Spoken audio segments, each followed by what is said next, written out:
김현정의 뉴스 쇼.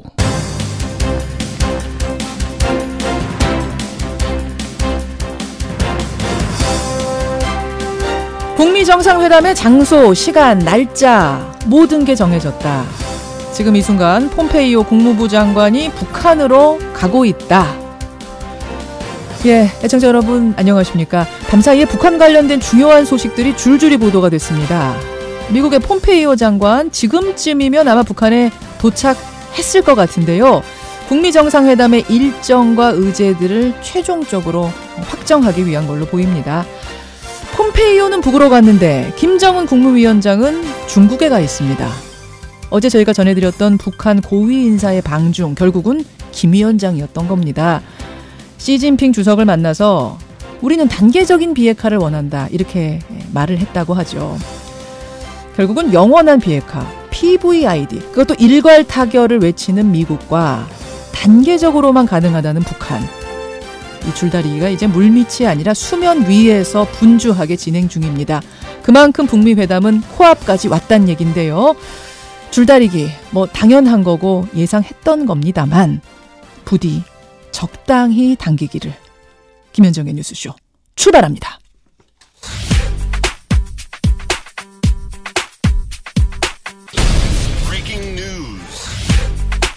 김현정의 뉴스쇼가 주목한 오늘의 포인트, 김정훈 기자 나와 있습니다. 어서 오세요, 김 기자. 네. 예, 첫 번째 포인트, 북한으로 가야 될 것 같아요. 또다시 북으로 날아간 폼페이오입니다. 마이크 폼페이오 미 국무장관. 북한에 지금쯤 도착을 한 걸로 보이죠? 네, 미국 트럼프 대통령이 수시간 전에요. 폼페이오가 1시간 안에 북한에 도착할 것이다, 이렇게 말을 했으니까 아마 지금쯤은 도착했을 겁니다.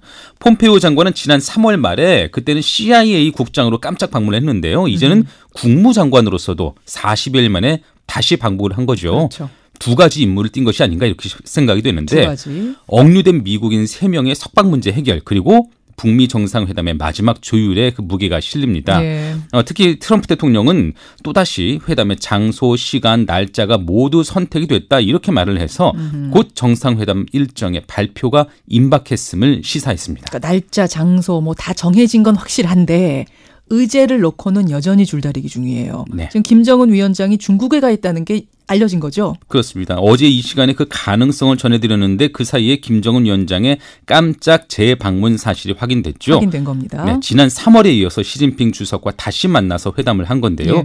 이게 뭐 아마 북중 관계를 더욱 결속해서 북미 협상에서 밀리지 않겠다, 이런 의도가 좀 엿보이고요. 또 중국으로서는 차이나 패싱 염려를 완전히 씻어내는 그런 모양새입니다. 그렇죠. 한편 김 위원장은 회담에서 비핵화는 명확한 입장이다, 이러면서도 유관 각국이 단계별 동시적으로 한반도 문제를 해결해야 한다, 이렇게 밝혀서 미국이 제시한 일괄 타결, 그러니까 한 번에 해결하자, 예. 이 방식과는 차이가 있음을 드러내기도 했습니다. 뭐 자고 나면 놀라운 소식들이 계속 나오는데 지금 한반도 정세가 굉장히 긴박하게 움직이고 있는 겁니다. 지금 폼페이오는 북한 가 있고, 북한 김정은 위원장은 중국 가 있고, 우리 대통령은 오늘 일본 가죠. 맞습니다. 한중일 정상회의가 오늘 일본에서 열리거든요. 예. 이를 위해서 한국 대통령으로서는 6년 5개월 만에 문재인 대통령이 일본을 방문하고요. 리커창 중국 국무원 총리, 그리고 아베 신조 일본 총리와 회담합니다. 예. 문 대통령은 남북 정상회담의 결과를 설명할 예정인데 이를 지지하는 한중일 3국의 특별 성명이 나올지 관심이고요. 또 한반도 비핵화 평화체제 구축을 두고도 한중일 3국 정상이 의견을 나눌 것으로 보이네요. 정말 긴박하게 돌아가는 정세입니다. 예. 다음 포인트 가죠. 네, 폐혈증 일으킨 세균덩이 프로포폴입니다. 그러니까 서울 강남의 피부과예요. 피부과에서 집단 폐혈증 사고가 났다까지가 어제 보도가 된 거였는데 더 정확한 뭐 구체적인 사안들이 나오고 있는 거죠? 네, 원인이 좀 드러나고 있네요. 사고는 그제 일어났고요. 예. 문제가 된 피부과에서 시술을 받은 환자 20명이 집단 폐혈증 증상을 보였다는 것이죠. 네, 조사를 해보니까 시술에 쓰인 프로포폴 주사제가 60시간 동안 상온에 방치돼 있었다고 해요. 프로포폴제가 그러니까 오염된 거군요. 네, 당연히 오염이 진행됐고 네. 세균덩이 프로포폴이 된 것으로 보이네요. 당연히 어쨌든 다행히 피해자들의 생명에는 지장이 없는 것으로 알려졌는데 예. 병원 관계자들에게는 책임을 묻지 않을 수 없는 상황입니다. 여기까지 오늘의 포인트. 김정훈 기자 수고하셨습니다. 감사합니다. 사당 원내대표들은 국회의장실에 모여 두 달째 공전 중인 국회 정상화 방안을 논의했지만 합의점을 찾지 못했습니다. 정세균 의장은 강하게 압박에 나섰습니다. 국회가 정상화될 때까지 세비를 받지 않겠습니다. 원내대표들은 비공개 회동에서 격론을 벌였지만 드루킹 특검안의 시기와 방식 등을 두고 평행선을 달렸습니다. 예, 앞에 포인트 뉴스에선 저희가 전해드리지 못했습니다만 그 국회 상황이요. 정상화 시한이 어제 2시였죠. 정세균 국회의장이 그때까지는 마무리 지어라 했는데 끝내 결렬이 됐습니다. 그러자 국민들은 국회의원들 세비 반납해라. 무노동 무임금이다. 청와대 청원까지 벌이고 있는 상태입니다. 이런 상황에서 내일이면 문재인 정부가 출범한 지 꼭 1년이 되는 날이죠. 사실 남북관계가 잘 풀리면서 지금 대통령 지지율은 고공행진을 하고 있는데 국회 상황은 꽉 막혀 있는 이런 상황. 지난 대선에서 신불리라고 불리면서 문재인 후보와 경쟁했던 분, 정의당의 심상정 의원은 지금의 전국을 어떻게 보고 있을까요? 연결을 해보겠습니다. 그리고 시간이 되면은 삼성 바이오로직스 문제까지 좀 짚고 넘어가죠. 자, 심상정 의원님 안녕하세요. 네, 안녕하세요. 아니 올해 들어서 국회를 연계 몇 번인가 저는 그걸 좀 따져보고 싶어요. 어떻게 보고 계십니까? 이 국회 상황. 그러니까 뭐 이 지경까지 된 상황인데 지금 국민들이 국회 해산까지 외치고 있지 않습니까? 예. 그럼에도 불구하고 지금 서로 책임 공방에만 열을 올리고 있는 이 모습, 우리가 오랫동안 봐왔던 소모적인 양당 정치의 현주소라고 봐요. 그러니까 대통령 선거 다음 날부터 대선에서 진 쪽을 5년간 결상전 하는 이 구조를 바꾸지 않으면 법안 하나하나 통과시킬 때마다 이런 무한대치를 계속 보게 됩니다. 그러니까요. 그러니까 정치개혁이 절실한 이유예요. 예. 4월 국회도 못 열더니 5월 국회도 뭐 시작도 못하고 지금 문 닫아야 되는 이런 상황. 앞에서도 제가 말씀드렸습니다만 청와대 청원 게시판 가면은요. 세비 반납해라. 이런 얘기. 실제로 국회 수장 정세균 의장이 정상화 안 되면 세비 반납하겠다 말씀도 하셨죠? 네네. 그러니까 뭐 세비 반납이 아니라 뭐 석고대죄라도 해야 될 판 아니겠습니까? 그러니까요. 근데 이제 저는 국민들께 드리고 싶은 말씀이 지금 국회에 대한 불신이 이렇게 크지만 그렇다고 국회 없애고 5천만 직접민주주의를 할 수는 없잖아요. 그러니까 결국은 일하는 국회를 만들어야 되는데 그러니까 세비 반납이 아니라 기득권만 누리는 금배지를 교체해야 되거든요. 예, 그러려면은 정말 국회 개혁해야 된다. 선거법 바꿔야 된다. 어떤 분들은 2020년 선거에서 뭐 여당 지지자들은 그래요. 자유한국당 싹 쓸어버리자 이런 얘기도 하시는데 구조를 바꾸지 않으면 국회가 절대 바뀔 수 없다고 보거든요. 구조가 바뀌어야 된다. 네네. 그래서 이제 개헌 얘기도 나오고 그러는 건데 또 그거는 또 그래서 개헌과 선거제도 개혁이 절실한 이유입니다. 알겠습니다. 당장 어떻게 해야 돼요? 당장. 지금 이제 의원 수로 따지면 여당하고 제1야당 합의가 제일 중요한데 팽팽하게 맞서고 있습니다. 막 단식까지도 나오고 있고. 절충점이 있긴 있습니까? 네, 이 자유한국당 이분들은 사실 지금 생존 투쟁하고 있는 거예요. 생존이요? 네, 낡은 수구 세력의 화려한 봄날이 같지 않습니까? 그러니까 국회를 볼모로 잡고 미래로 가는 길을 좀 막고 있는 겁니다. 그래서 저는 이런 상태에선 정말 제1야당 교체가 절실하다.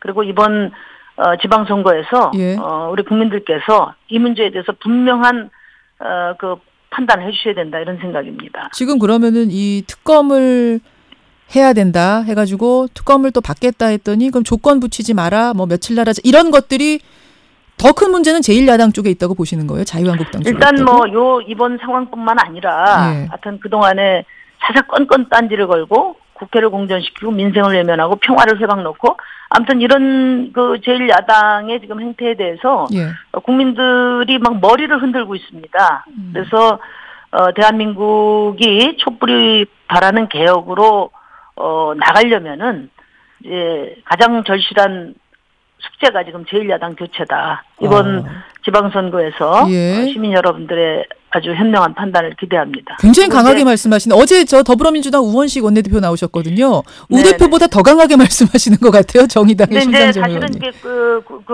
이제 제1야당의 책임이 크고요. 그 다음에 중요한 것은 어쨌든 여당은 결과로서 말을 해야 되지 않습니까? 결국은 이제 여당은 뭐 대통령 지지율이 매우 높으니까 지지율에 무임승차할 생각하지 말고 원내 그 협력 정치를 위해서 더 노력을 해야 된다고 봅니다. 알겠습니다. 오늘까지 협상이 진행될 것 같아요. 이거는 뭐 지금 특검과 추경 시기 문제 가지고 마지막 쟁점은 남아 있는데 결국 저는 의지의 문제다. 의지의 문제다. 네네. 의지만 있으면 풀 수 있다. 그렇죠. 여당이 야당 비판하는 것만 가지고 자기 역할을 다 했다고 볼 수는 없습니다. 알겠습니다. 오늘 결론을 여당이 좀 큰 품으로 뛰어나서 오늘 결론이 났으면 좋겠습니다. 대통령 지지율 잠깐 말씀을 하셨는데 내일이 출범 1년이에요. 문재인 정부 출범 1년. 네네. 사실 뭐 심 의원은 문재인 후보하고 대선에서 경쟁을 벌였던 분이기 때문에 다른 분들하고 소회가 또 다르실 것 같아요. 어떠십니까? 네. 아주 잘하고 계세요. 한마디로 그냥 잘하고 계세요. 네네. 촛불 대통령으로서 사명을 잊지 않고 계시다는 거. 그게 이제 우리 국민들이 신뢰하는 이유라고 봅니다. 촛불 대통령으로서의 소명이 뭡니까? 시민들이 바라는 개혁에 대해서 예. 원칙을 가지고 지금 밀고 가고 계시지 않습니까? 물론 뭐 여러 정치 여건이 아까도 말씀드린 것처럼 국회 상황이라든지 뒷받침이 안 되고 있습니다만은 하여튼 그런 점에서 1년 가지고 모든 걸 평가하기는 어렵다. 그렇지만 예. 국민의 기대에 잘 부응하고 계신다. 그게 대통령 지지율로도 표현되고 있다고 봅니다. 예, 그러니까 국민들이 원했던 어떤 청산돼야 될 과거에 대한 청산 작업 잘하고 있다. 그게 이제 제일 높게 평가해 주실 부분은 그 부분인가요? 네, 뭐 아직 진행 중이기 때문에 최종 결론을 말씀드리기는 어렵지만, 예. 하여튼 일관된 자세로 임하고 계시다 이렇게 생각합니다. 그러면 반면에 그래도 여기는 좀 기대보다 못하다, 미흡하다 하는 부분이 있다면?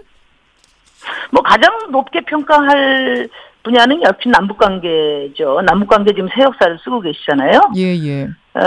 제가 이렇게 처음 지켜본 바로는 우리 대통령께서 처음부터 어떠한 경우에도 전쟁은 안 된다. 이런 확고한 그런 평화 의지를 일관성 있게 이렇게 지켜오셨어요. 예. 저는 이제 그게 1년간 그 평화체제 정착을 위해 달려오신 그런 결실이라고 보고, 하여튼 항구적인 평화 기틀을 세워서 평화 대통령이 되시길 바랍니다. 예. 그리고 이제 뭐 기대에 미치지 못한 거는 아무래도 이제 지금 민생 문제인데요. 경제. 이 문제는 뭐 대통령 혼자 하실 수 없고 결국 국회가 협력해야 가능한 부분이거든요. 알겠습니다. 그래서 지방선거 끝나면 아마 국회 협력 방안을 깊이 고민하고 계시지 않을까 이렇게 생각합니다. 아니, 성적표를 매기자면 A부터 F까지 어느 정도예요, 그러면?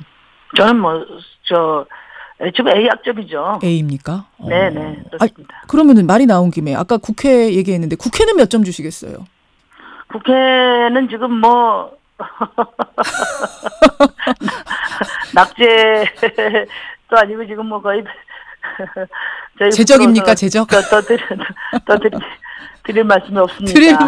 저는 이제 그래서 대통령께서 개헌과 선거제도 개혁을 꼭 이끌어 주셔서 하여튼 새 정치 시대를 여는 대통령이 되어주시기를 바랍니다. 알겠습니다. 저희가 어떤 일이 있더라도 헌정개혁은 이루어야 되고 국회를 바꿔야 된다.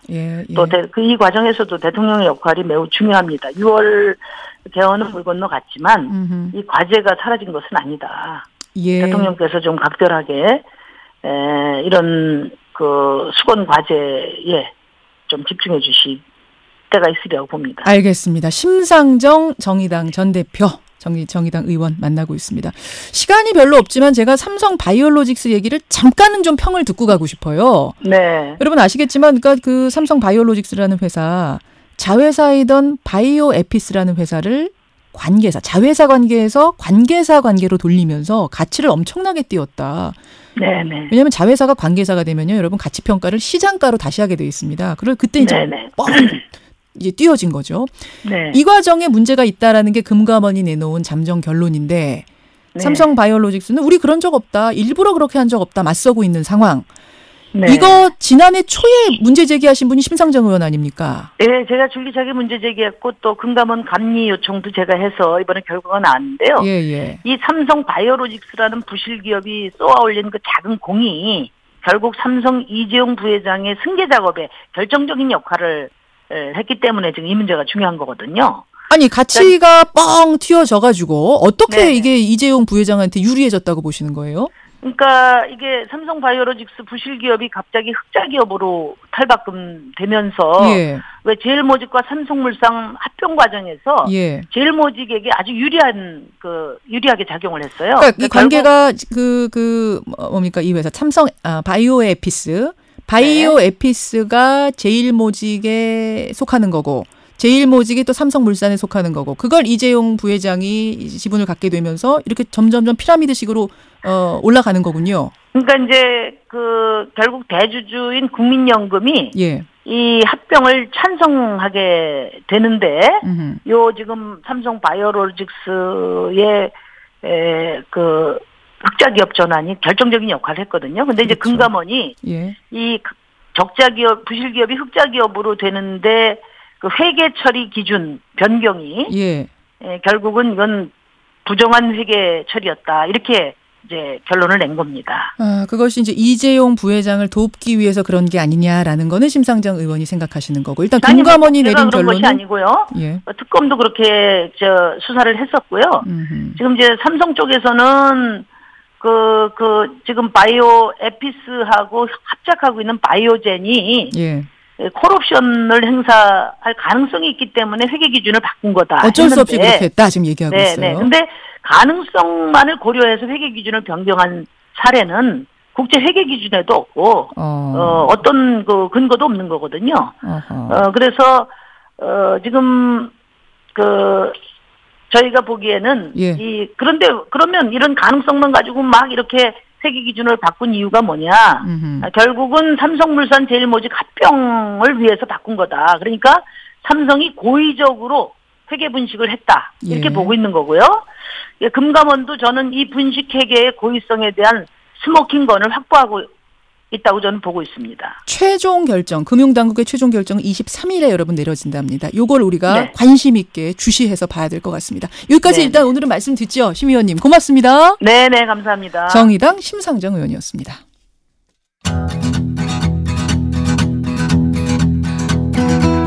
김현정의 뉴스쇼는 청취자 여러분의 참여로 이루어집니다. 트위터, 페이스북, 레인보우 게시판 그리고 단문 50원, 장문 100원의 유료 문자 샵 1212, 우물정 1212 통해 참여하실 수 있습니다. 김현정의 뉴스쇼 여러분과 함께 만듭니다. 김성환의 행간 시사평론가 김성환 씨 나오셨습니다. 어서 오십시오. 네, 안녕하세요. 영화 좋아하시죠, 김성환 씨도? 그렇죠. 첩보 영화, 여러 나라가 막 물밑으로 분주하게 움직이는 이런 영화들 보면 네. 저게 영화야, 현실이야 이러는데 지금 우리 현실이 막 그런 것 같아요. 그러게요. 이 역사책에서나 보던 예. 그런 장면들이 지금 우리 주변에서 막 벌어지고 있습니다. 미국 장관은 북한 가 있고, 북한의 김정은 위원장은 중국 가 있고, 우리 대통령 오늘 일본 가고. 예, 맞습니다. 이야, 오늘 행간에서 이 분위기 좀 읽어주세요. 예.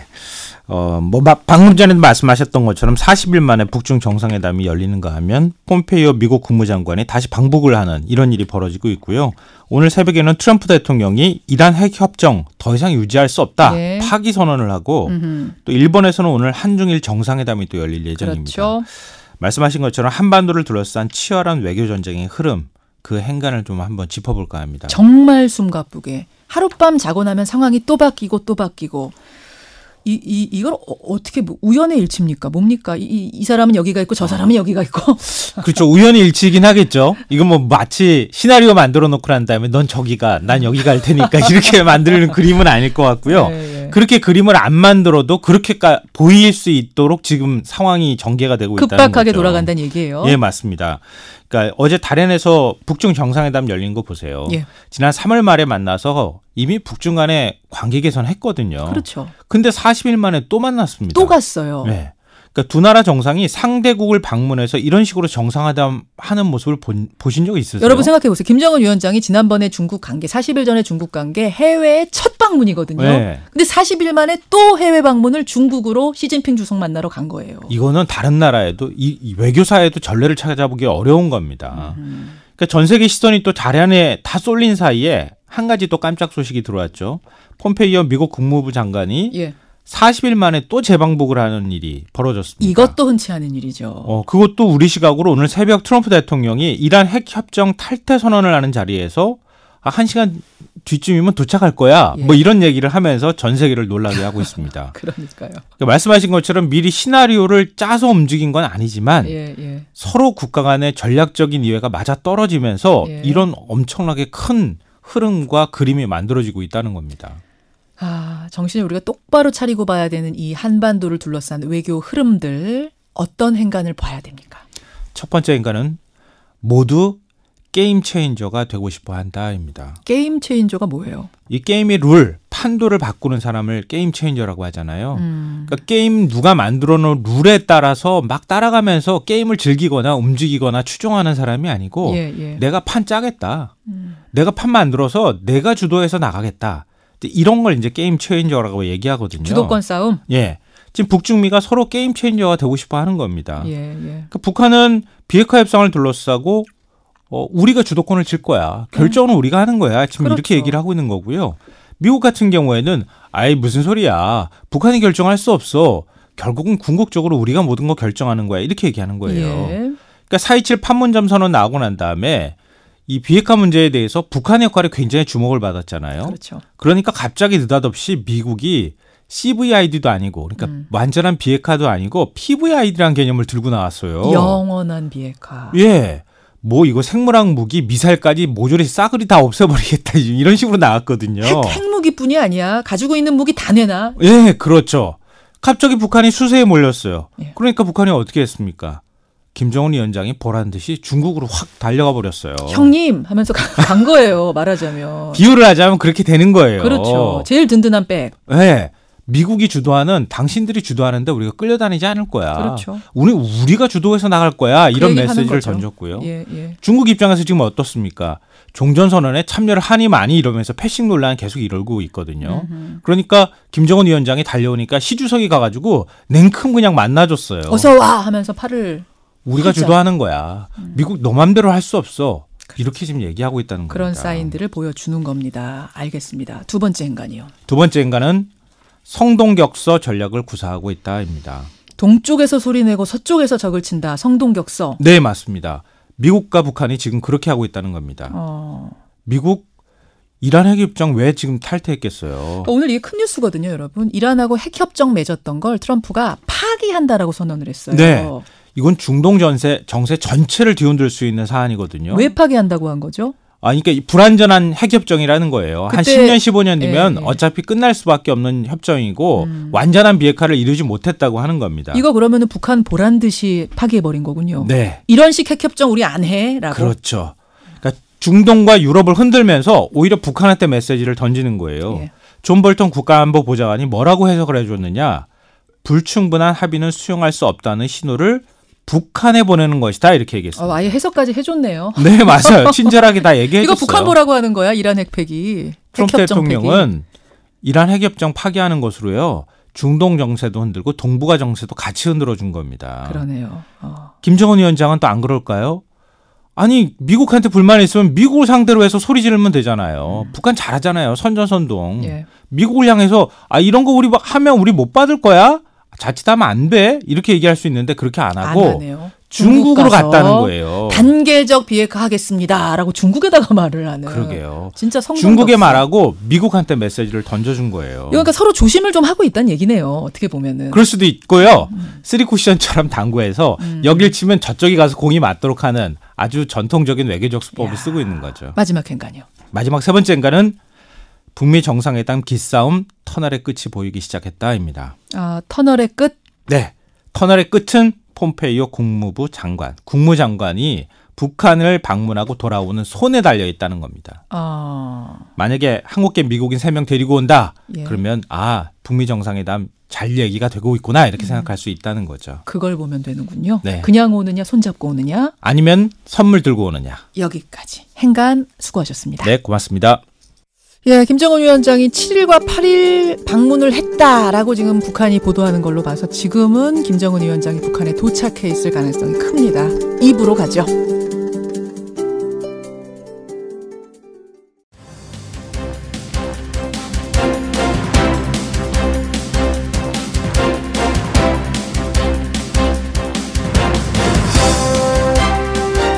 김현정의 뉴스쇼 2부 출발합니다. 건강에 좋다는 음이온을 발생시킨다고 해서 돈을 더 주고 산 침대, 그 침대에서 방사성 물질인 라돈이 검출됐다. 이 뉴스가 전해지면서 많이들 놀라셨죠? 근데 이 라돈 침대를 처음 발견한 사람은요, 제조업체도 아니고 전문가도 아니고 한 평범한 주부였습니다. 이 주부가 침대에서 라돈이 나오고 있다는 사실을 어떻게 발견하게 된 건지 잠시 후에 주부의 얘기 직접 들어보지요. 오늘이 5월 9일, 이제 조금 후면은 대학들이 앞다퉈서 축제를 열 겁니다. 예, 캠퍼스가 축제의 물결로 술렁술렁 거릴 텐데 그 축제에서요, 술 못 파는 거 여러분 알고 계셨어요? 주류는 허가받은 업체만 판매가 가능하기 때문에 술 팔면 다 불법입니다. 얼마 전에는 한 학생이 처벌도 받았습니다. 대학 축제의 주점 금지령 여러분 어떻게 보십니까? 오늘 라디오 재판정에 올려보지요. 내일이 노무현 정부 출범 1년이라고 앞에서 말씀을 드렸는데 그러고 보니까 광화문의 촛불 생각이 납니다. 광화문 광장에서 촛불 들고 불렀던 노래도 여러분 떠오르시죠? 광화문 광장에는요, 예전부터 많은 노래들이 불려져 왔습니다. 이 광화문 광장의 노래들을 가지고 책을 펴낸 분이 계세요. 대중문화평론가 이영미 씨. 예, 이영미 씨 만나보겠습니다. 제가 조금 전에 노무현 정부 출범이라고 했습니까? 예, 문재인 정부 출범 1년. 잠시 후에 이영미 선생님까지 만나보죠. 50원의 단문 100원의 장문 유료 문자 샵 1212 카톡 레인보우까지 열어놓고 출발합니다. 내가 매일 누워 자는 침대에서 폐암을 유발하는 1급 발암물질이 기준치보다 10배나 높게 나왔다면 그럼 여러분 어떻게 하시겠습니까? 지난 겨울 한 주부가요, 휴대용 라돈 측정기를 우연히 침대에 올려뒀다가 어마어마한 수치의 라돈이 검출된 걸 발견한 겁니다. 음이온을 발생시킨다고 해서 구입한 고기능성 침대였는데 음이온은커녕 방사능 물질이 뿜어져 나온다는 걸 처음 알게 된 거죠. 그런데 이게 침대뿐일까요? 덜컥 걱정이 됩니다. 오늘 이 문제 한번 짚어보죠. 우선 최초로 라돈 검출 침대를 발견한 분, 그 피해자 익명으로 연결을 해보겠습니다. 나와 계세요. 안녕하세요. 네, 안녕하세요. 예, 그 문제의 침대를 사용하신 지는 얼마나 되셨어요? 6년 2, 3개월 정도 되는 것 같아요. 6년 2, 3개월? 네. 그러니까 일반적인 우리 그 침대 매트리스가 아니라 고기능성 비싼 제품이었다고요? 살 때는 그냥 항균, 항치 기능이 있다고 해서 샀거든요. 음이온이라고 해서 산 게 네. 아니라 항균, 네네. 항취, 그러니까 균하고 이 냄새를 잡는다 해서 그 기능으로 사신 거예요? 음이온이라고 설명 들은 사람도 있기는 한데 대부분 그 얘기는 못 듣고 항균 기능이고 친환경 제품이라고 샀다고 했던 사람들이 대부분이었어요. 그러니까 친환경 제품이라는 것 안에 네네. 이제 음이온 발생 뭐 이런 기능도 쭉 들어가 있는 거네요. 여러 개 기능 중에. 네. 그랬을 것 같아요. 네. 근데 6년 넘게 쓰던 건데 어떻게 이번에 갑자기 이거를 검사를 하게 되신 거예요? 네, 저희 아기가 미숙아로 태어나서 폐포가 형성이 이게 보통 아이들보다는 좀 덜 돼 있어서 제가 공기질에 신경을 되게 많이 쓰는 편이에요. 예. 그래서 그 미세먼지 때문에 환기도 잘 못 시키고 해서 라돈이 걱정이 되더라고요. 그래서 라돈 측정기를 사게 됐고 그 측정기로 집안에 이렇게 여기저기 재본 결과 유독 침대 위에만 놓으면은 수치가 엄청 심하게 나오는 거예요. 그 라돈 측정기라는 게 그 쉽게 구입할 수가 있는 거예요? 개인 라돈 측정기예요. 그러니까 이게 말하자면 네. 간이 휴대용 측정기. 네네. 침대에만 가면은 유독 수치가 어느 정도나 뛰던가요? 기계가 표시할 수 있는 최대치를 나왔어요, 제 거는. 그럼 알람이 막 삑삑삑거리면서? 네네네. 그래서 이상하다 생각하신 거군요. 네. 수치가 얼마나 뛰었어요? 침대 위에 바로 놨을 때가 예. 99.9 피코큐리가 나왔어요. 99.9 피코큐리. 이게 이제 네. 단위죠, 방사능 단위. 네, 라돈의 단위. 라돈의 단위. 네. 그래서 어떻게 된 일인가? 이게 내 기계가 잘못된 거 아닌가? 그 생각을 먼저 하셨을 것 같은데요. 네네. 그래서 업체에 이게 불량인 것 같다. 거기서 확인하고 바꿔주던가 해라. 그래서 처음에는 기계를 보냈어요, 그쪽으로. 라돈 측정기를 보내셨어요. 네, 이게 잘못된 것 같다. 네, 그래서 그쪽에서 기계를 테스트를 했는데 이건 정상이다. 그러니까 우리가 직접 가가지고 공기질을 전문 장비로 측정해주겠다 하셨거든요. 그래서 오셔가지고 베란다랑 저희 안방 두 곳이랑 3일 동안 정밀 측정을 했어요. 근데 그때는 공기 중에만 측정을 하고 가신 거예요. 설마 침대가 그럴까 하고 침대는 네네. 측정 안 하시고. 그래서 결과는 당연히 정상으로 나왔고요. 근데 침대를 그러면 위치 때문인가 싶어서 거실로 꺼내가지고 거기서 다시 재봤는데 거기서도 마찬가지로 침대 위에서 그렇게 된 거예요. 그래서 이거는 침대가 문제다. 결론을 내리게 된 거죠. 그렇게 된 거군요. 아까 전에 간이로 쟀을 때 최대치, 그 측정기가 담을 수 있는 최대치가 나오면서 삑삑삑 걸었다 그랬는데 검사기관 통해서 최종적으로 나온 수치는 얼마나 그럽니까? 2100크렐이라고 들었습니다. 2100크렐? 네. 아까 전에 단위가 이제 피코큐리를 얘기하셨는데 이게 네. 단위가 여러 개가 있죠. 1피코큐리가 37베크렐인데 2100크렐이 넘게 나왔다. 네, 네. 여러분 물론 우리 자연에서도 방사능이란 건 있습니다. 우리도 이제 평상시에 방사능에 노출이 됩니다. 자연 속에서 노출되는 건 어쩔 수 없다 치더라도 나와서는 안 되는 물질이 지금 침대에서 나온 거예요. 네. 이 이야기를 듣고 침대 회사의 반응은 어땠습니까? 처음에는 방사능이 뭔지 라돈이 뭔지도 인지하지 못하고 계시는 상황에서 엄청 당황해하셨어요. 그리고 정부에서 다 허가 맞고 이렇게 판매한 제품인데 그게 왜 그런 게 나왔냐고 굉장히 황당해하셨어요. 아, 침대 회사에서는 라돈이 뭐예요? 오히려 물어봐요, 피해자한테. 네, 라돈이 뭔지도 잘 모르고 계셨어요. 침대 회사에서는 이거 다 네. 품질 검사 받아가지고 문제 없다고 해서 판매한 네, 건데 네. 방사능이라니 그렇죠. 이게 무슨 말이냐 오히려 굉장히 놀랐군요. 네, 네. 거기서. 네, 네. 그 후에 이 침대 쓰시는 분들의 모임 같은 게 생겼다면서요. 피해자 모임 카페가 생겼어요. 거기서는 지금 반응이 어떻습니까? 어떤 얘기들 합니까? 제가 처음에 받았던 충격처럼 그분들도 지금 충격을 너무 많이 받으셔가지고 예. 질병 선고 내린 거나 다름없으니까요. 특히 아이들 가지신 가정이 많으니까 너무 참담하죠. 그리고 이게 이제 침대 네. 같은 경우에는 그냥 거기다가 얼굴을 받고 자는 거 아닙니까? 몸을 대고. 그렇죠. 예. 그래서 이게 더 걱정스러우실 것 같아요. 네, 이게 방광경화가 있어서 보통은 조금만 떨어져 있어도 위험이 없는데 문제는 침대라는 거죠. 이게 얼굴을 거기 잡고 직접 대고 호흡을 하니까 다 폐로 이렇게 들어가는 게 문제라는 겁니다. 예, 예. 이 과정 겪으면서 뭐 얼마나 놀라셨어요? 처음 발견자로서. 네, 저는 아직도 생각만 하면은 심장이 떨리고 가슴 손발이 벌벌 떨리는데요. 아직도 이게 그냥 다 꿈이었으면 좋겠고 받아들이기 힘든 현실입니다. 어떻게 처리됐으면 하고 바라십니까? 일단은 원안위에서 정확하게 인체에 어떤 영향이 주는지 정확하게 조사해서 11일에 발표한다고 해서 그거를 기다리고 있고요. 원자력 안전위원회 네, 최종 네. 발표를 좀 기다리고 계시는군요. 네. 거기서 조금이라도 좀 희망이 있는 그런 소식만 기다리고 있어요. 네. 괜찮다는 네. 답이 나오기를 저도 바랍니다. 네. 예, 예. 여기까지 네. 말씀 듣겠습니다. 고맙습니다. 네, 네, 감사합니다. 예, 저희가 이 침대 회사 대진침대와도 통화를 시도했지만 이 통화가 닿질 않았습니다. 대진침대는 현재 문제 4개 모델에 한해서는 리콜 신청을 받고 있고요. 조사에 성실히 임하겠다, 죄송하다, 결과도 투명하게 공개하겠다는 사과문을 올린 상태라는 거 전해드리죠. 좀 전문적인 영역입니다. 그래서 이 전문가 한 분 얘기를 들어봐야 될 것 같아요. 이번에 문제가 된 침대의 시료를 채취해서 직접 측정 시험을 한 곳입니다. 한국표준과학연구원 이종만 박사 연결을 해보죠. 이 박사님 안녕하세요.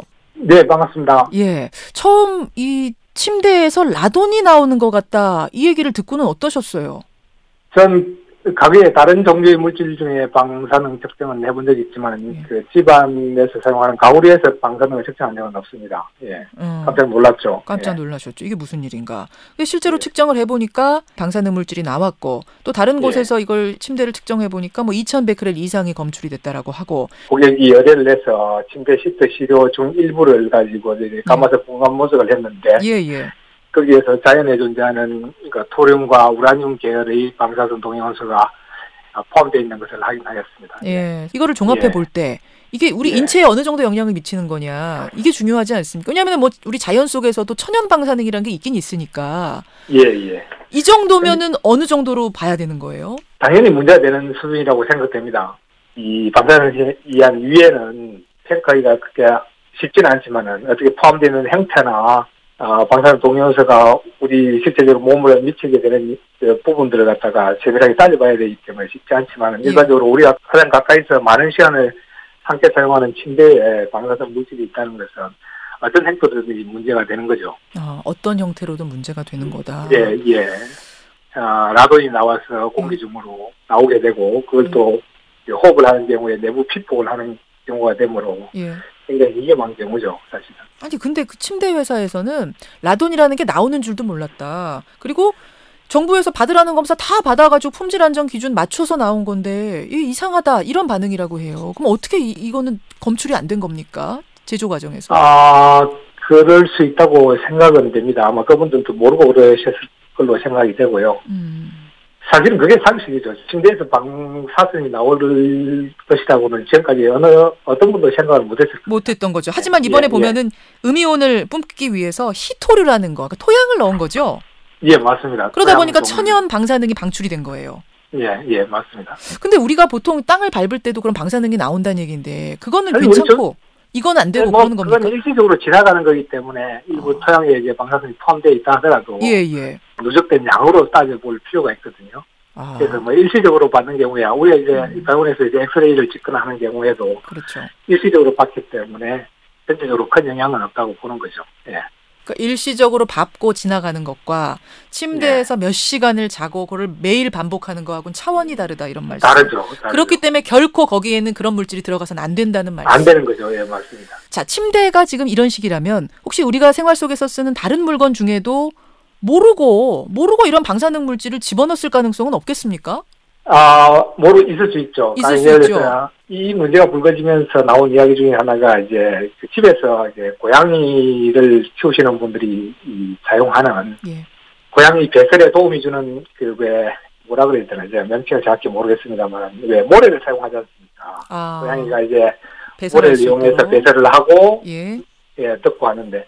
그 모래 위에서 라돈이 나온다는 이야기가 있거든요. 결국은 토양이 문제네요, 지금 토양. 예, 토양이고, 그러니까 결국은 자연에 존재하는 토양이나 암석 등 강물위에는 천연 방사능 동요소가 포함된 경우가 많으므로 이 제품을 이제 실내에 들여놓거나 아니면 몸에 지내는 경우에는 일단 신중할 필요가 있습니다. 그러니까 음이온이 발생한다고 해서 무조건 다 라돈, 방사능 물질 이런 건 아니지만 그 음이온 발생시키는 원리가 토양에 의한 거라면 이게 방사능 혹시 있지 않은가 의심해봐야 된다 말씀이시고. 그렇죠. 음이온을 발생시키려면 사실 방사능 동요소가 도움은 되긴 될 텐데. 이제 그것이 이제 사실은 음이온에 의해서 유익함보다는 이제 방사선에 의해서 유해한 것이 오히려 더 클 수 있기 때문에 당연히. 알겠습니다. 조심하셔야 돼요. 예. 지금 문제의 침대는요, 원자력안전위원회에 가서 다시 정밀검사 중에 있다고 합니다. 이 정밀검사 결과가 나오면 저희가 다시 알려드리도록 하고요. 아까 말씀하신 대로 안 넣을 수도 있는 물질이었는데 제조회사가 무심함 속에 이 물질을 넣는 바람에 그리고 검사 항목에서 빠지는 바람에 지금 이런 일이 수년 동안 벌어졌다는 게 참 안타깝고 유감스럽고 그렇습니다. 이번 기회에 의심이 되는 물질들은 의심이 되는 물건들은 다 좀 검사 체크하고 넘어갔으면 좋겠네요. 예. 여기까지 말씀 듣겠습니다. 고맙습니다. 네, 고맙습니다. 예, 한국표준과학연구원 이종만 박사였습니다.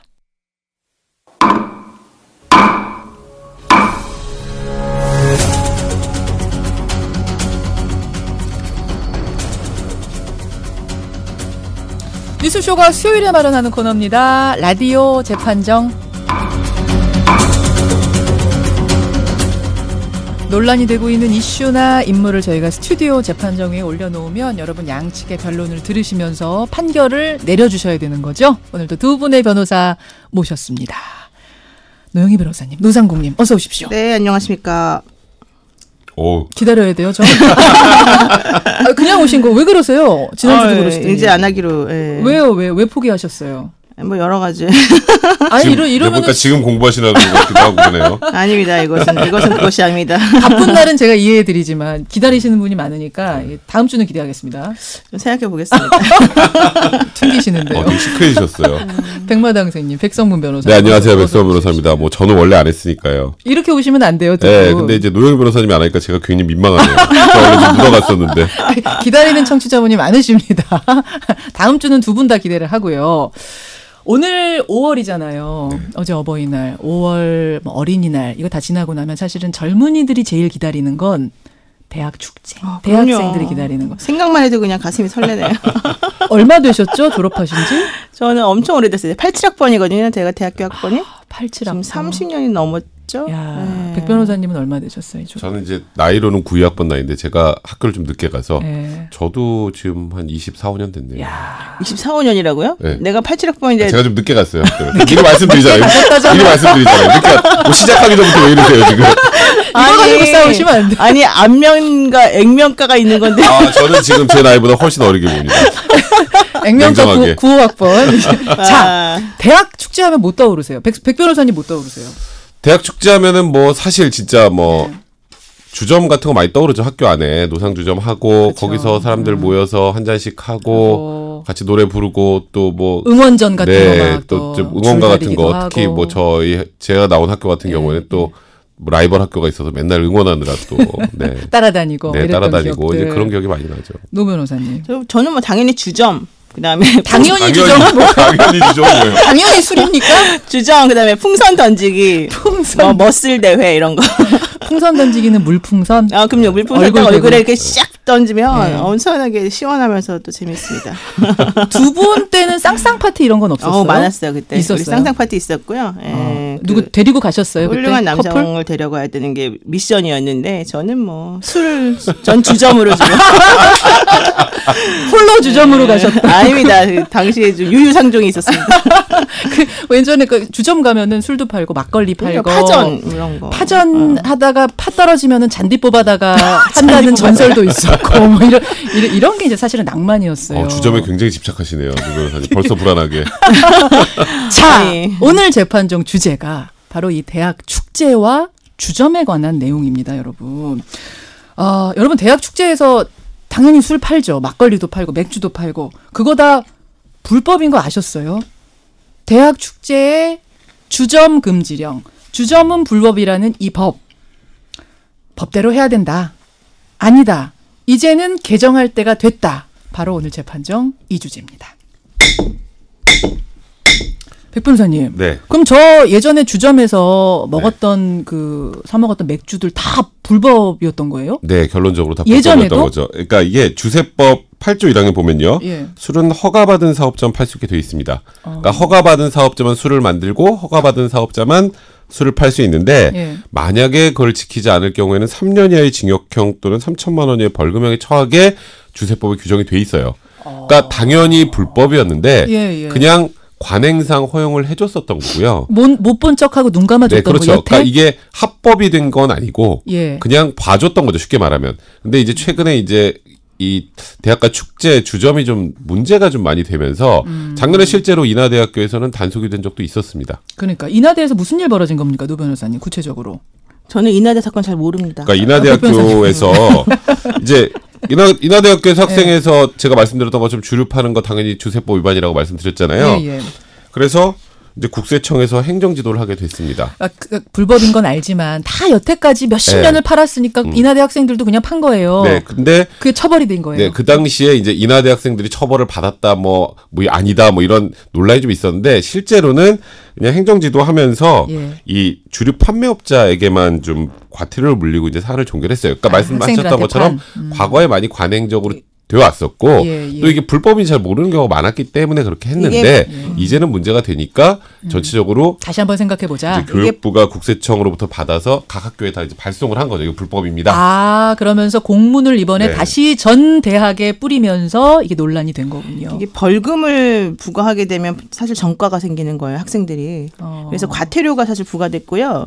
계명대에서도 사실은 그랬어요. 계명대에서도 학생회 쪽에 800만 원인가 아마 과태료가 부과됐을 거예요. 그래요. 그러니까 과태료는 행정처분이기 때문에 정가는 아니지만 빨간 줄은 안 가지만 어쨌든 과태료를 이런 식의 좀 일이 있었습니다. 그러자 이제 이런 얘기가 나오는 거죠. 아니 대학 축제에서까지 이 술을 못 팔게 하는 건 좀 너무하지 않느냐. 이번 기회에 법 좀 개정해보자는 사람들과 아니다 법은 법이다. 대학 축제라고 왜 예외를 두느냐라는 측이 지금 붙고 있는 겁니다. 두 분의 입장부터 확인하겠습니다. 오늘은 뭐 사실 법에 대한 토론이라기보다는 앞으로 법을 어떻게 해야 될 것이냐에 대한 토론이 될 것 같은데요. 백 변호사님. 저는 법대로 하는 게 맞다고 생각해요. 그러니까 아무리 관행이더라도 불법은 관행이 될 수 없습니다. 그러니까 그리고 이게 작년부터 계속 논란이 돼서 과태료까지 부과됐던 사안이라면 이제는 당연히 지켜야 되는 게 아닌가. 이제 뭐 술만 낭만이 아니다 이 생각이 듭니다. 술만 낭만이냐? 법은 법대로 유지하자. 백 변호사님, 백변 유지 뭐 이렇게 하시면 됩니다. 노 변호사님. 저는 술도 낭만이다. 술 무슨 술도 말씀? 낭만이다. 대학교 생활에서 빼놓을 수 없는. 술만 낭만이냐? 네. 술도 낭만이다. 저희 고급 유머를 이해 못하시다. 진짜 너무 이게 쳐줘야지 이렇게 좀 괜찮은 건데. 제가 오늘 좀 머리가 잘 안 돌아가요. 아까 실수도 했어요. 술도 낭만이다. 대학 축제는 좀 예외로 해줘. 요즘 너무 삭막해요. 너무 각박하다. 지금 학생들 도서관에서 다 이게 공무원 시험 공부만 하고 있고 토익 공부하고 있고 여기에 하나라도 숨통 튀어주자 이 말씀이시죠? 같이 하는 행위가 없어요. 숨통을 왜 자꾸 술로 튀어주시려 그래요? 지금 다른 걸로 튀어줘야지. 술도라 그랬잖아요. 술도. 같이 하는 게 없어요. 사람들이. 여러분. 대학교 그러잖아도 팍팍하고 젊은이들 힘든데 여기서까지 각박하게 너무 법대로 들이대지 말자. 대학교 축제에서만큼은 주점 허용하자 생각하시면 노변, 허용, 개정 이렇게 보내주시면 되겠습니다. 50원의 단문 100원의 장문 유료 문자 샵 1212 카톡 레인보우까지 열어놓고요. 오늘 두 변호사님 입장은 역시 신념과는 상관없는 방송을 위한 과연 그럴까요? 오늘은 아닙니까? 오늘은 신념입니까? 저는 신념입니다. 아까부터 신념 안 됐어요. 네, 저는 확실한 신념입니다. 오늘은 신념이시랍니다. 예, 보내주시면 되겠습니다. 먼저 노 변호사님. 네네. 아니 법은 법이지. 대학 네. 축제에서만 허용해라. 아니, 그렇게 따지면은 그럼 장터에서는 동네 장터는 어떡하고 지역 행사에서는 어떡하고 어떻게 하실 거예요? 여러분 근데 이게 지금 술만 문제되는 것 같죠? 그 PC방 같은 데 가보시면 어때요? 거기서 라면 같은 거 끓여서 팔지 않습니까? 그거 식품위생법 위반입니다. 아, 그래요? 그럼요. 이게 영업자가 조리 행위를 하잖아요. 예. 이런 곳은 영업 신고를 반드시 해야 되는 것인데요. 뭐 단순하게 그냥 컵라면 같은 거 그냥 알아서 물 부어서 드세요. 이 정도는 상관이 없지만 예. 그게 아니고 만약에 봉지를 뜯어서 뭔가 조리 행위를 하게 되잖아요. 예. 영업자가 그렇게 되면은 휴게 음식점 영업 신고를 해야 되는 거예요. 그러니까 실질적으로 PC방이나 이런 데서 사실은 전부 다 불법을 지금 행하고 있다고 볼 수밖에 없는 건데 아하. 이게 축제에서도 마찬가지예요. 우리 축제 가보면 떡볶이도 만들어서 팔고 팔죠. 예, 파전도 팔고. 파전도 팔고 다 팔잖아요. 팔죠. 그런 건 다 조리가 가능한 거잖아요. 버너 갖다 놓고 뭐 무슨 브루스타 같은 거 갖다 놓고. 예, 근데 예. 그렇게 되면 그것도 다 단속을 해야죠.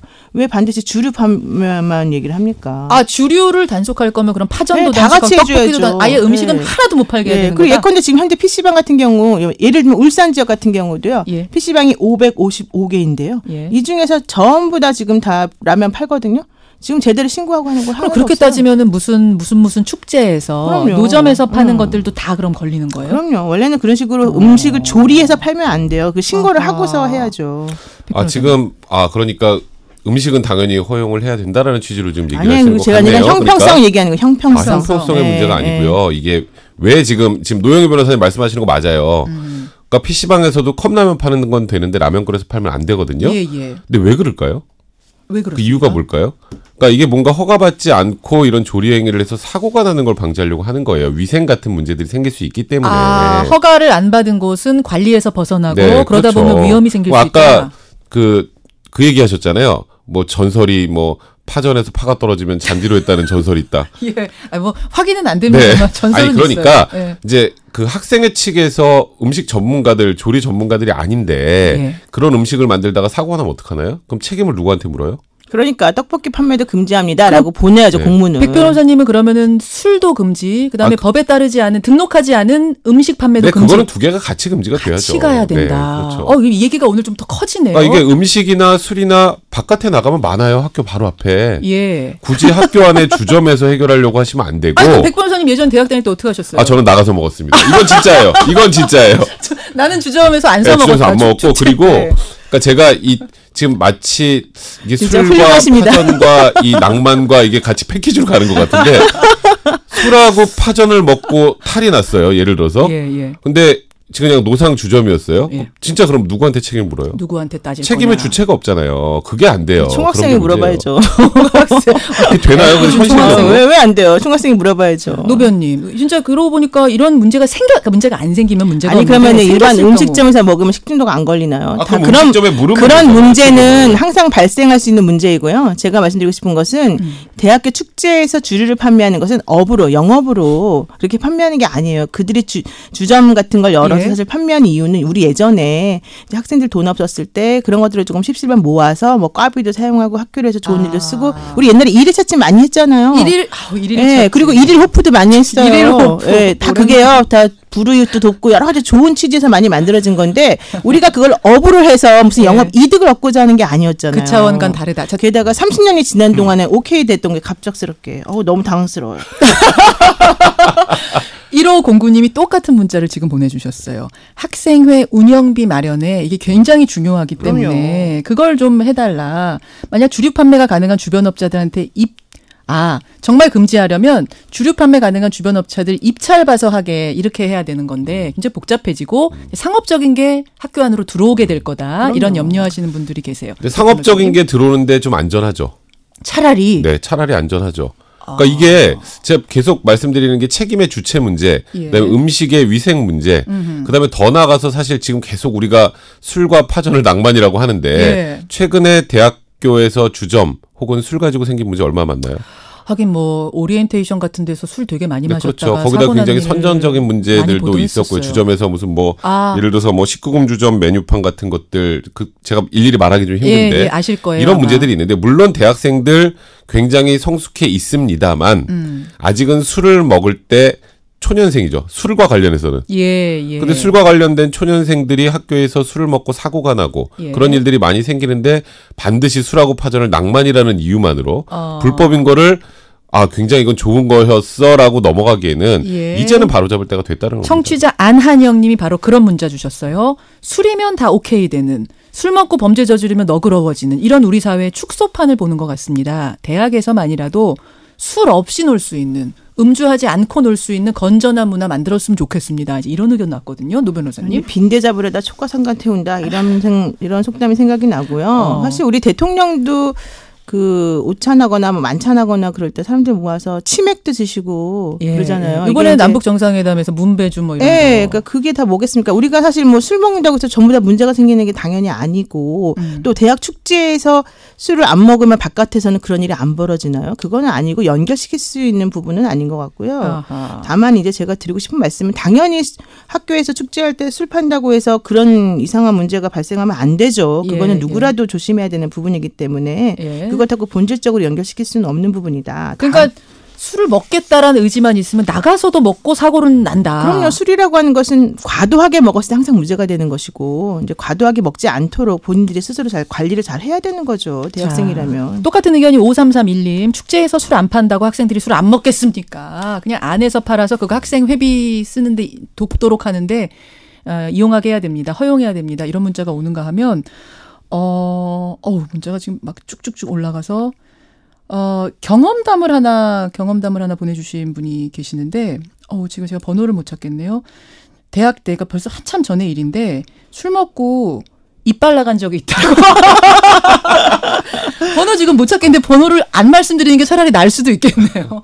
치아가 나간 적이 있다. 이런. 진짜 아니 사실 뭐 원칙적으로 따지면 술 안 먹고 그냥 서로 간에 맨정신으로 맹승맹승 건강하게 얘기하고 그럼 좋겠죠. 수건 돌리기 같은 것도 좀 하고 뭐 이런 거 노래 부르면서 이런 거 하면 안 돼요? 그런데 물론 당연히 그렇게 하셔도 됩니다. 근데 사실 그렇게 되면은 현실적으로 그냥 우리나라 요즘에 대학생들 전부 다 개인주의에다가 스펙 쌓기에 몰두하느라고 사실은 다른 사람들하고 단합해서 뭔가 의견 일치 보는 게 없는 건데 그냥 개인적으로 도서관 갔다가 친구 몇 명하고 놀다가 또 성형수술하러 갔다가 뭐 이런 식으로밖에 얘기가 안 될 것 같아요. 너무 삭막하다. 너무 삭막해요. 마치 제가 지금 하는 얘기가 술이 나쁘다. 라고만 얘기하는 것 같아요. 저 애주가입니다. 아시겠지만. 잘합니다. 네, 저 애주가예요. 그러니까 술이 나쁘다라고 지금 이 프레임이 글로 가면 안 돼요. 이건 술이 나쁜 게 아니고. 술에 좋고 나쁜 게 아니고. 아까 그랬잖아요. 축제 때. 야, 학교에서 안 먹으면 나가서 어차피 먹을 거 아니야. 뭐 사고 날 거면 나가서도 나겠지.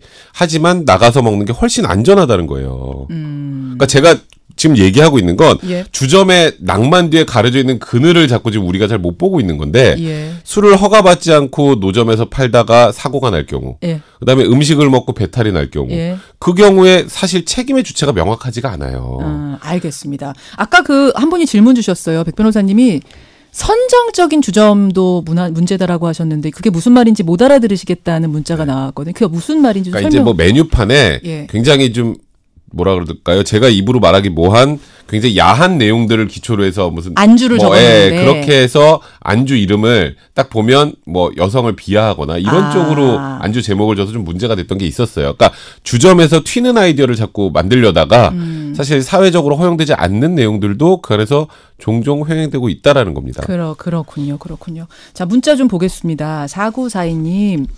이분은 저 재수생입니다. 내년에 대학 가면 저 축제 주점에서 놀아야 돼요. 허용해 주세요. 이런 개인적인 문자부터. 4276님.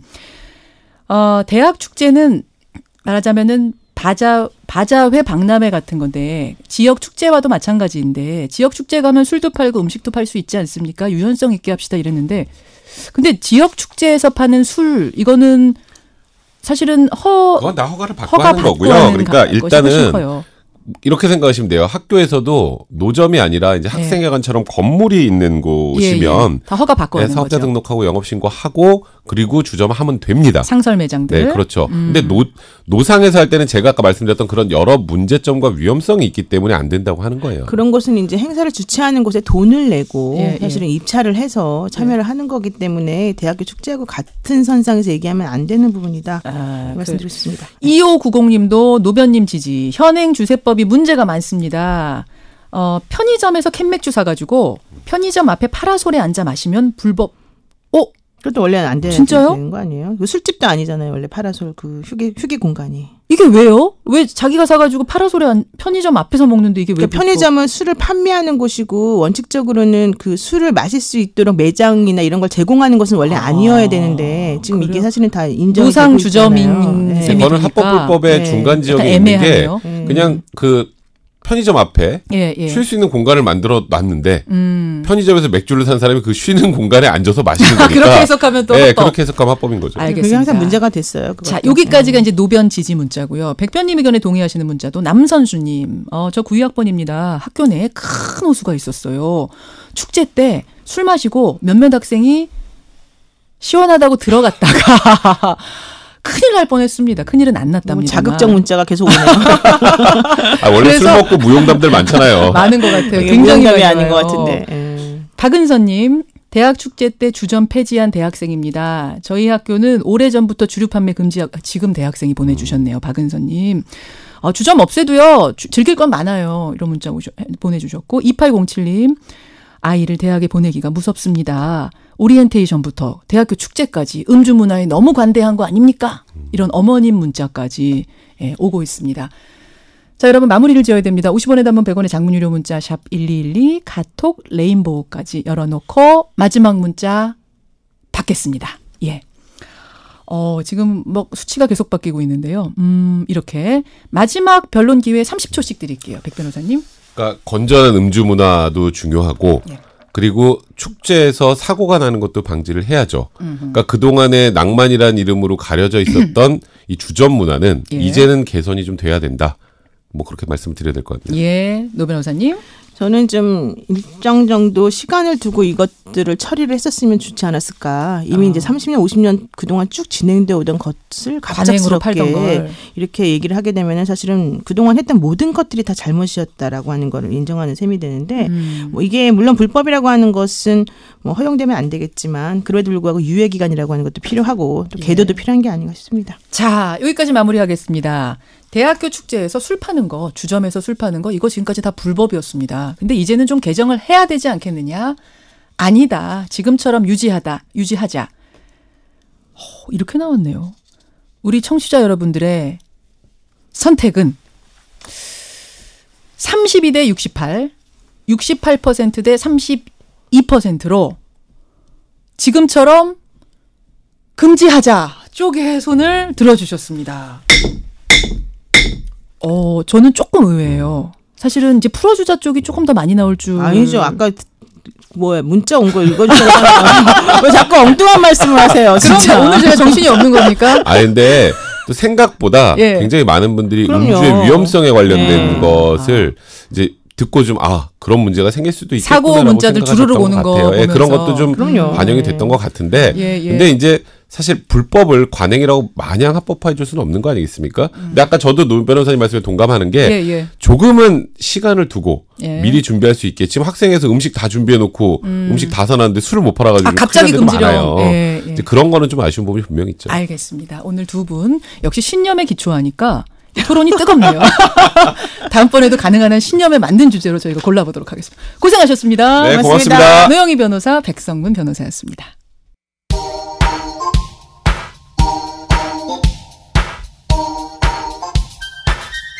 김현정의 뉴스쇼 CBS 라디오와 함께하고 계십니다.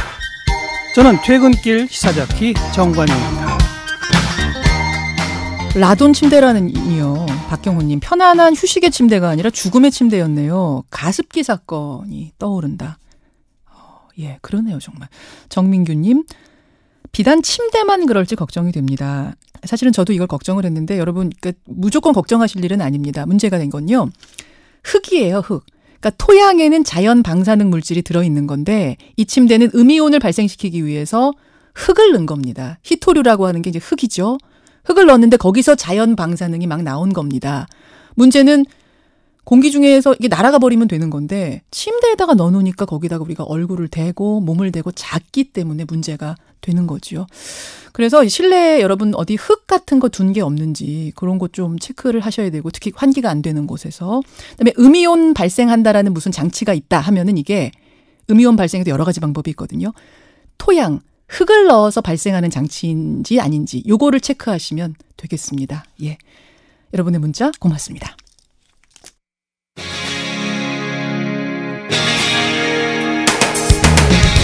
여러분께서는 지금 CBS 라디오 김현정의 뉴스쇼를 함께하고 계십니다. 몇 해 전에 우리는 광화문 광장에 모인 시민들이 역사의 물줄기를 바꾸는 그 현장을 목격했었죠. 목격만 한 게 아니고 실은 우리가 그 주인공이었습니다. 그때 촛불 들고 불렀던 노래 여러분 기억하시나요? 헌법 1조도 있었고 진실은 침몰하지 않는다 이런 새로운 노래들도 있었고요. 또 아침 이슬 같은 고전 명곡까지 목청껏 불렀습니다. 그러고 보면 시대마다 광장에서 불렀던 노래들도 달랐어요.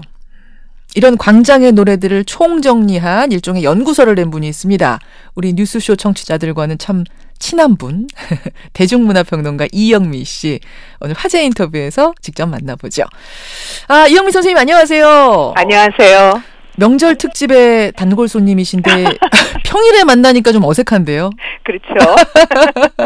아니, 이영미 선생님의 눈으로 문화를 쫙 훑고 나면은 사실은 늘 보던 익숙한 것도 아주 새롭게 보이고 저는 그랬어요.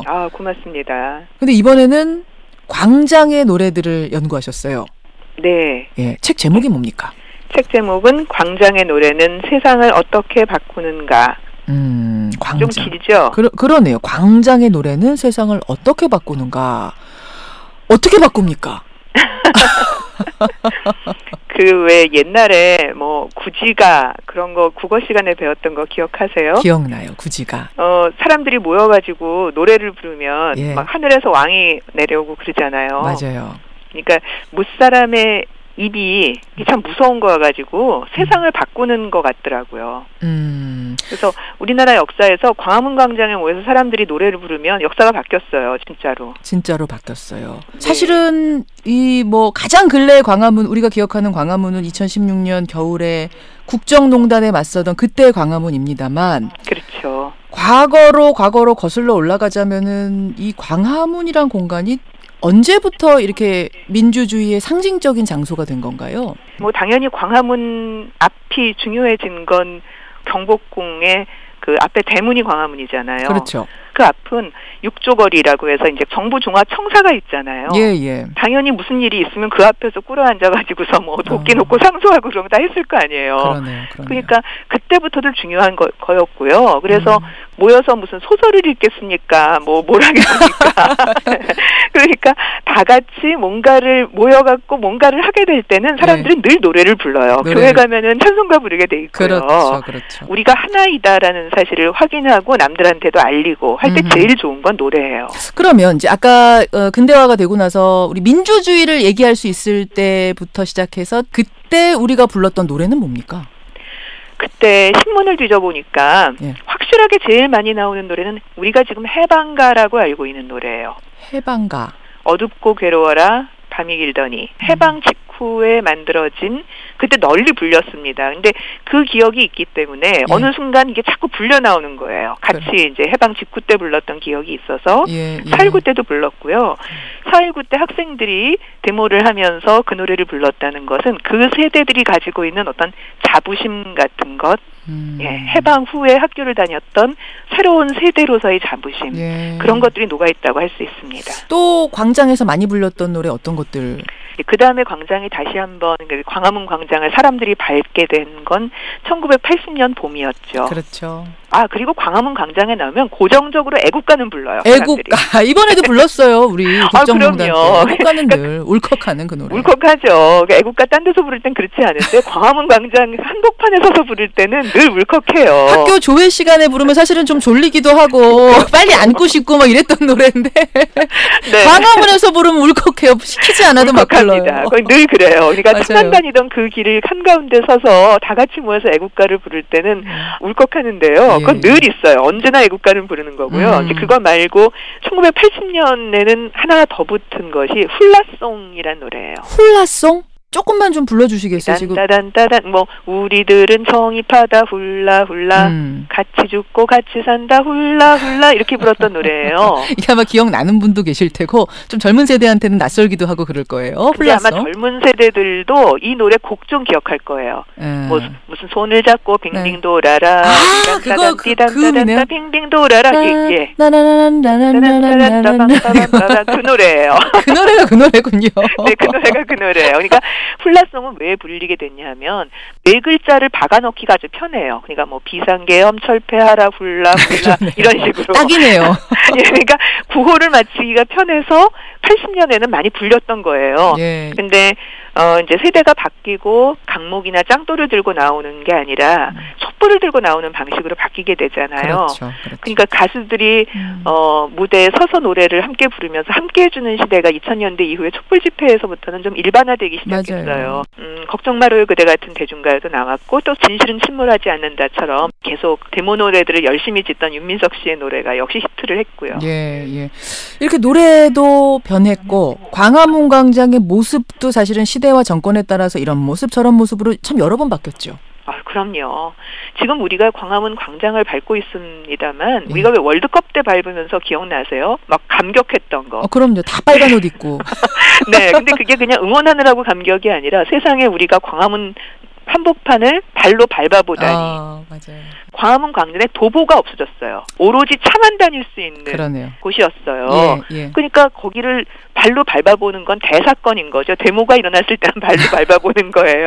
맞아요. 그러니까 2002년 월드컵 때 사람들이 막 감격을 하면서 세상에 이걸 이렇게 우리가 쉽게 발로 밟아보다니. 데모도 아닌데 이렇게 모여가지고 같이 즐거워하면서 모일 수 있다니, 밟을 수 있다니. 그렇게 감격했어요.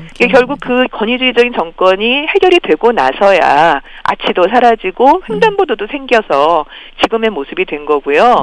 지금의 광화문 광장이 뭐 거대한 중앙분리대다 이런 식의 조롱이 있기는 했습니다만 어쨌든 광장처럼 그렇게 뭔가 꼴이 만들어진 거는 정말 정치가 혹은 우리 시민사회가 성숙했다는 것을 보여주는 거죠. 그러네요. 그 광화문 광장의 모습이 2021년이면 또 한 번 바뀐다고 그럽니다. 그렇죠. 그 세종문화회관의 앞 도로, 그 도로를 없애고 지금의 한 4배 정도로 넓어질 거라 그래요. 사실 그래야 광장이에요. 그렇지 않으면 진짜 섬처럼 좀 그렇게 보이잖아요. 그래요. 이제는 정말 친구 같은 광화문. 놀 수 있는 곳. 놀 수도 있고 뭔가 얘기할 수도 있고 소통할 수 있는 공간으로서의 광화문. 지금도 그런데 2021년이면은 더 열린 광화문이 될 거다. 기대가 되고요. 저는 그 하야송도 기억이 나요. 하야 우리 노래도 많이 불렀잖아요. 그게 원래 응원가거든요. 그렇죠. 응원가이기 이전에 아리랑 목동이라고 하는 1950년대 말에 이제 신민요로 만들어진 대중가요였어요. 그랬다가 그게 이제 모 대학의 응원가로 바뀌면서 응원가로 바뀌니까 계속 응원가로 살아남잖아요. 그 대학을 넘어서서 연세대학교 응원가인가요? 네, 연세대학교 응원가였어요. 그렇게 하고서 이제 야구장, 축구장에서 불리니까 50년대 노래임에도 불구하고 죽지 않은 거예요. 그 노래가. 맞아요. 그래서 어느 순간에 그게 야이야가 하야로 바뀌는데 정말 절묘했습니다. 그 송도 기억이 나는데 오늘 인사 나누면서 네. 한곡 추천 이영미 선생님의 추천곡 하나 듣죠. 뭘 들을까요? 그래도 걱정 말아요 그대를 들어야 되지 않을까요? 네. 아직도 걱정들이 많이 남아있고요. 그래서 광화문 광장에 천막 펴고 계시는 분들 많은데 그런 분들한테 이 노래는 좀 띄워드리고 싶네요. 위로가 되는 그 노래. 네. 전인권이 부릅니다. 걱정 말아요 그대 들으면서 선생님과도 인사 나누겠습니다. 오늘 감사드리고요. 다음 명절 특집은 뭐 하실 건지 미리 좀 준비해 주세요. 네. 고맙습니다. 고맙습니다. 대중문화평론가 이영미 씨였습니다. 그대여 아무 걱정하지 말아요. 우리 함께 노래합시다. 걱정 말아요 그대 다 잘 될 겁니다. 라고 보내주신 청취자 박규수님 고맙습니다. 저는 내일 아침 7시 반에 돌아오죠. 고맙습니다.